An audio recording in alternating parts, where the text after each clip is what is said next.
कहे तू। आराध्य अरिहंत प्रभु के चरणों में अनंत अनंत आस्था के साथ वंदन। शासनपति श्रमण भगवान महानों में अनंत अनंत आस्था के साथ वंदन। जिन शासन देव जिन शासन माता को नमन। आत्मज्ञानी सदगुरुदेव युग प्रदान आचार्य भगवंत के चरणों में अनंत अनंत आस्था के साथ वंदन। प्रिय मुनिवृंद, आत्मार्थी साधक साधिकाओं, समग्र जिनवाणी का सार तत्वार्थ सूत्र के माध्यम से हम सभी तत्व का चिंतन कर रहे हैं, जिस तत्व के ज्ञान से, समझ से और उस तत्व को जीने से जीव मुक्ति का अधिकारी बनता है और उस तत्व में स्थिर हो जाए तो अनादि काल की इस भव यात्रा को समाप्त करके वह अपने लक्ष्य को प्राप्त कर सकता है। तत्वार्थ सूत्र के प्रथम अध्ययन में हमने ज्ञान मीमांसा, दूसरे अध्ययन हम जीव के प्रकार के बारे में चिंतन कर रहे हैं।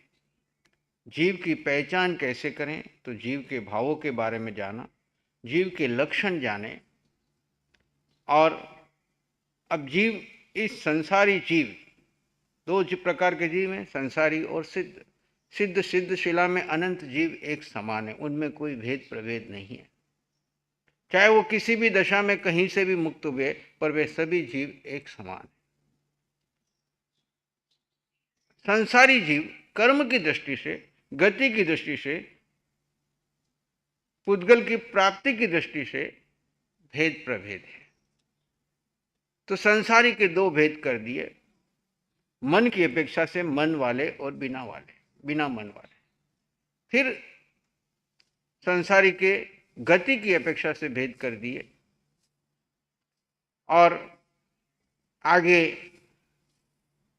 इंद्रियों की अपेक्षा से किसको कितनी इंद्रियां प्राप्त होती है करने से उन्हें साता असाता का बोध होता है। एक इंद्रिय को कितनी वेदना होती है, कोई उनके ऊपर अत्याचार करता है, तो आचारांग सूत्र में वर्णन आता है कि एक व्यक्ति आंखों से अंधा है, कानों से बहरा है, मुख से गूंगा है, असमर्थ है। जैसे उसके ऊपर, एक वृद्ध व्यक्ति के ऊपर कोई 16 साल का जवान खड़ा रह करके उसके ऊपर गूंदे, उसके ऊपर उछल कूद करे, तो उसको कितनी वेदना होती है। उससे भी ज्यादा वेदना उस एकेंद्रिय जीव को होती है, पर वो व्यक्त नहीं कर पाता।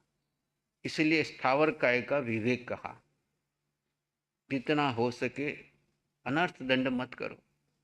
स्थावर में पृथ्वी, पानी, अग्नि, वायु और वनस्पति, इनका अविवेक मत करो। विवेक पूर्वक जितना अति आवश्यक है, क्योंकि ये सत्व भी है। इस पुद्गल के शरीर को टिकाने के लिए ये सत्व भी है, लेकिन विवेक पूर्वक उपयोग करने के लिए कहा। साधु को तो किसी भी प्रकार के आरंभ समारंभ से त्याग करा दिया। और श्रावक वर्ग जो है, जिनको घर में रहते हुए जो साधना कर रहे हैं, वो उनका विवेक जरूर करें। और फिर कहा, क्रमी पिपीलिका भ्रमर मनुष्यादि नाम एक एक वृद्धानी।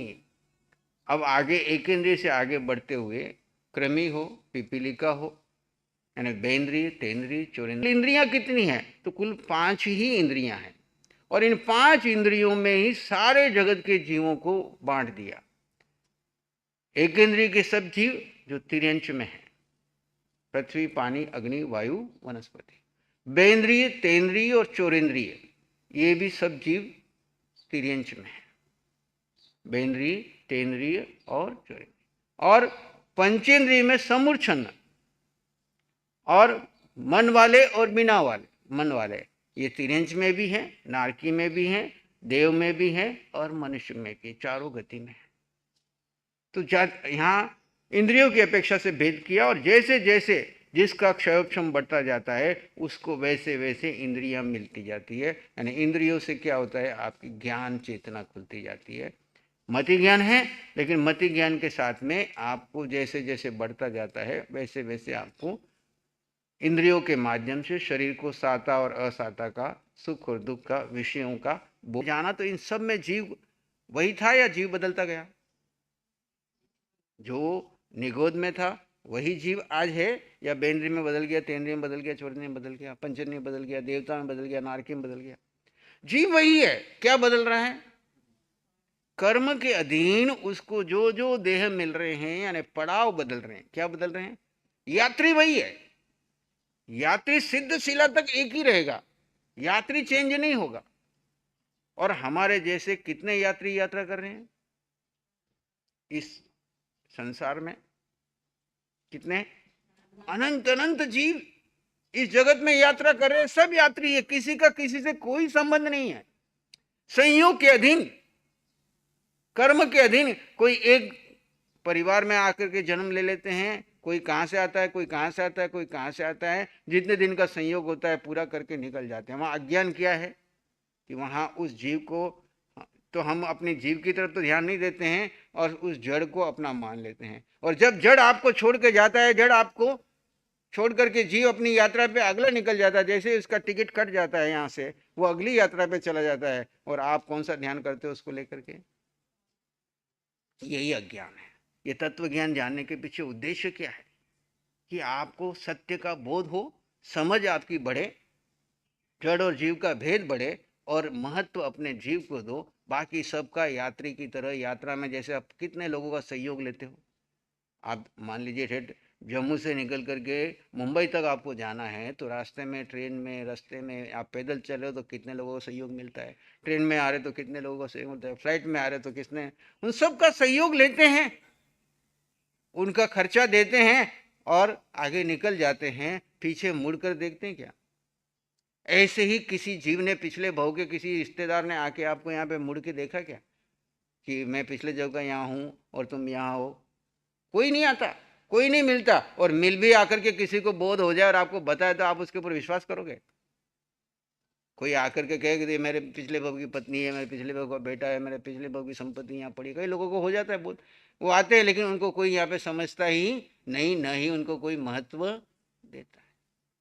तो हमको इस यात्रा में अपने लक्ष्य को तय करना है। पहला तत्व ज्ञान जानने का लक्ष्य क्या है कि मुझे ये 4 गति 84 लाख जीवनी में ऐसे ही घूमते रहना है, या अपने लक्ष्य सिद्धशिला को तय करना है। और लक्ष्य सिद्धशिला अगर तय किया तो अब बाधक क्या है? तो भूतकाल में अज्ञान दशा में बांधे हुए कर्म, और वर्तमान काल में विभाव दशा में हम मिथ्यात्व और मोह के अधीन जो नए कर्म बांध रहे हैं, उनको पर रोक लगानी। क्या करना है? नए बंधन तो रोकें और पुराने को हम क्षय कैसे करें, ये विधि जिनवाणी से सीख ले और उसके बाद इसका प्रयोग करते रहे। जहां कहीं पर भी हो, किसी भी गति में, किसी भी जाति में, किसी भी स्थान में, किसी भी जगह पे हो, आप भीतर में अपना गुप्त रूप से ये कार्य करते रहो। कोई बाधा नहीं देता आपको। उदय कर्म के अधीन आप किसी भी परिवार में हो, किसी भी योनि में हो, किसी भी शरीर में हो, उससे कोई बाधा नहीं है। भगवान कहते हैं जीव भिन्न है और देह भिन्न है। चाहे आपको मनुष्य की गति मिली है, चाहे देव की मिली है, चाहे नारकी की मिली है, चाहे तिर्यंश की मिली है, सबको बोध हो जाता है। केवली भगवान के समोषण में तिर्यंश भी जाते हैं, मनुष्य भी जाते हैं, देव भी जाते हैं। सब वहां भेद ज्ञान को प्राप्त करते हैं और अपने अपने पुरुषार्थ के अनुसार वहां पे कर्म क्षय करते हैं। और नारकी में भी ऐसे जीव बैठे हैं जो यहाँ से क्षयिक संपित लेकर के गए, लेकिन पहले कर्म मान लिए तो वहां पे उनका जन्म हुआ, तो वहां पे भी वो कर्म काटेंगे। ऐसे भी जीव हैं जो अभी तीर्थंकर होने वाले, आने वाली 24 में, वर्तमान में वो नारकी जीव की पर्याय में अपने कर्म काट रहे। जीव नारकी नहीं है, देह उनको नारकी का मिला हुआ है। जीव तो वही है जो हमारा है, जो आपका है, जो सिद्धों का है। जीव में कोई अंतर नहीं है। देह मिली है कर्म के अधीन, वो वहां पे कर्म काटने के लिए गए हैं। जैसे यहाँ पे किसी की कैसी सजा होती है तो उसको वैसी वैसी जेल मिलती है, वैसे वैसे लंबा काल का मिलता है। ऐसे वहाँ पे कर्म को काटने के लिए वे जीव वहाँ गए, लेकिन अपने जीव में वही क्वालिटी होने से उस दिशा में आगे बढ़ जाते हैं। तो अगला सूत्र है सूत्र क्रमांक 25, संगी न समनस्का। संगी जीव ही मन वाले होते हैं। बाकी जितने भी 5 इंद्रिय के जीव है उनमें सिर्फ केवल जो संगी जीव हैं उनको ही मन होता है। संगी का मतलब क्या क्या हित है और क्या अहित है, इस प्रकार की विशिष्ट विचार की वृत्ति संज्ञा कहलाती है। विचार विमर्श रूप यह चेतना सिर्फ समनस्क जीवों में होती है। विचार करने की जो शक्ति है वो मन वाले जीवों में होती है, बिना मन वालों में नहीं होती है। जिन जीवों में मन होता है उन्हें संज्ञा या द्रव्य मन के माध्यम से समझा जाता है। मन की पहचान संज्ञा का होना या न होना है। संज्ञा का अभिप्राय वृत्ति। वृत्ति न्यूनाधिक रूप से सभी जीवों में देखी जा सकती है। एकेंद्रीय से लेकर 4 इंद्रियों तक सब जीवों में वृत्ति पाई जाती है। आहार, भय, श्वासोश्वास आदि वृत्तियां इन जीवों की में परिलक्षित है, पर इनमें मन नहीं होता। यहाँ संज्ञा का अभिप्राय साधारण वृत्ति की अपेक्षा विशेष वृत्ति से है।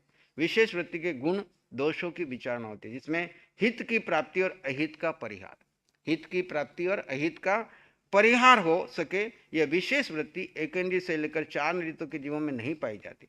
फलस्वरूप पंचेंद्रिय जीवों में देव, नारकी, गर्भज, मनुष्य और गर्भज, तिर्यंच यह विशेष वृत्ति होने से यह संगी मन सहित जीव हैं। यहाँ मन को भाव मन के रूप में नहीं, द्रव्य मन के रूप में माना गया है। भाव मन में तो सभी जीवों में होता है। द्रव्य मन का आधार मन पर्याप्ति है। 6 पर्याप्तियां हैं: आहार पर्याप्ति, शरीर पर्याप्ति, इंद्रिय प्राप्ति, श्वासोश्वास प्राप्ति। ये 4 पर्याप्तियां एक इंद्रिय को भी होती है, बेंद्रिय, तेंद्रिय आदि में बढ़ती जाती है। ये पूरी हो गई तो पर्याप्ति, नहीं हुए तो अपर्याप्त। और फिर पंचेंद्रिय में भाषा पर्याप्ति, ये संगी पंचेंद्रिय में मन एक्स्ट्रा होता है। बाकी 5 पर्याप्तियां बाकी को भी मिल जाती है और संगी को भी मिलेगी, लेकिन मन पर्याप्ति सबसे लास्ट में संगी जीव को ही होती है।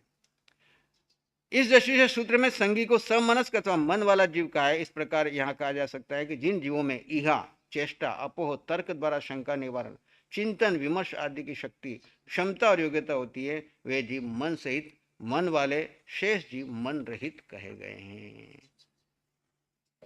आगे शिष्य प्रश्न करता है कि ये जीव जो गति करते हैं वो कैसे करते हैं। विषय गति से शुरू हुआ तो विग्रह गतो कर्म योग, सूत्र 26 में विग्रह गति में कर्म योग कार्मण योग ही होता है। आत्म प्रदेशों के स्पंदन को योग कहते हैं। आत्म प्रदेशों के स्पंदन को क्या कहते हैं? योग कहते हैं। जीव के कर्मों के समूह को कार्मण शरीर कहते हैं। जीव के कर्मों का जो समूह है उसको क्या कहते हैं? हम कार्मण शरीर कहते हैं।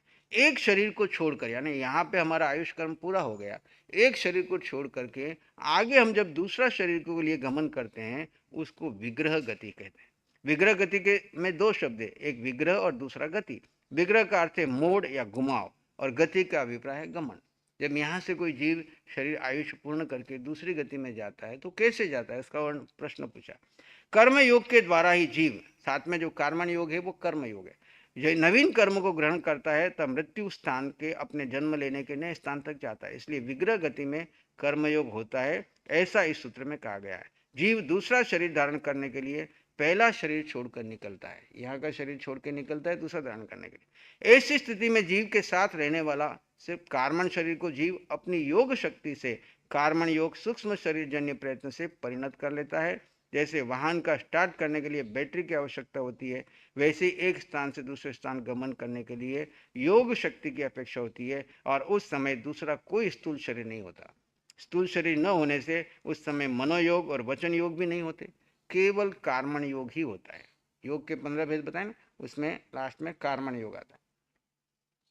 कार्मण योग का अवलंबन लेकर जीव विग्रह गति में कर्म बंधन का कार्य तथा दूसरे शरीर की जगह तक पहुंचने का कार्य संपन्न।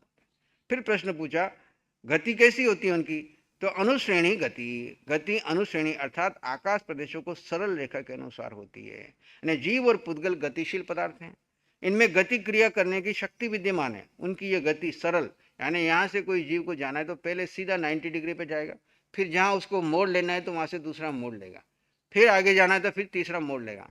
तो सरल रेखा के अनुसार स्वाभाविक रूप से होती है। लोक के मध्य से लेकर ऊपर नीचे और तिरछे आकाश प्रदेश सरल रेखा में है, श्रेणीबद्ध हैं अर्थात सीधे होते हैं। इसलिए जिस समय जीव शरीर छोड़कर नया शरीर धारण करने के लिए गमन करता है उस समय उसकी गति श्रेणी यानी पूर्व स्थान प्रमाण आकाश की अधिक अन्य अन्यूनाधिक सरल रेखा में होती है।